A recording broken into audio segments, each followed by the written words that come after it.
قربانی جو کی ہے، جانور ذبح کیا ہے، جانور کا گوشت ہے، مناسب اور افضل یہ ہے کہ اس کے 3 حصے کر لیں۔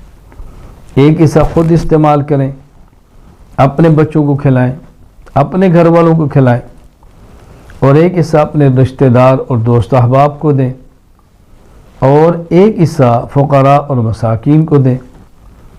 یہ بہتر ہے رشتہ داروں کو دینا خواہ وہ مالدار ہوں، دوستوں کو دینا خواہ وہ مالدار ہوں، یہ بہتر ہے۔ ایک حصہ خود استعمال کریں، دوست احباب کو دیں دوسرا حصہ، غرباء اور مساکین کو دیں تیسرا حصہ۔ لیکن یہ بات ذہن نشین فرما لیں، اگر قربانی کے جانور کا سارا گوشت کو آدمی خود رکھ لے اور ایک بوٹی بھی کسی کو نہ دے تو قربانی کے اجر میں فرق نہیں آئے گا، قربانی ہو جائے گی۔ ہاں، جو گوشت دینے پر اجر ملنا تھا اس سے محروم رہ جائے گا۔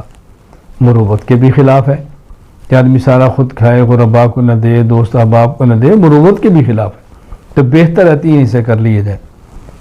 اور اگر قربانی کا بڑا جانور ہے اور اس کے اندر 7 آدمی شریک ہیں تو پھر جو گوشت آپس میں تقسیم کرنا ہے وہ اندازے سے تقسیم نہ کریں بلکہ وزن کے ساتھ تقسیم کریں تاکہ ہر کسی کو برابر برابر جائے۔ پائے ہیں تو برابر رکھیں، کلیجی سب کے اندر رکھیں، اس طرح کر کے تقسیم کریں، کسی کو شکایت نہ موقع نہ ملے۔ اور یہ بات اچھی طرح سمجھ لیں، اگر کسی شخص سے جانور ذبح کرا کے گوشت کراتے ہیں جسے ہم قصائی کہتے ہیں، اس قصائی کو اجرت دیں۔ اس اجرت میں نہ تو گوشت دے سکتے ہیں نہ ہی اجرت میں کھال دے سکتے ہیں۔ یعنی ایک شخص جانور ذبح کرتا ہے، وہ کہتا ہے میں ذبح کرتا ہوں بس کھال میری ہوگی، یہ ٹھیک نہیں ہے۔ میں ذبح کرتا ہوں مجھے آپ 2 کلو گوشت دے دیں، یہ ٹھیک نہیں ہے۔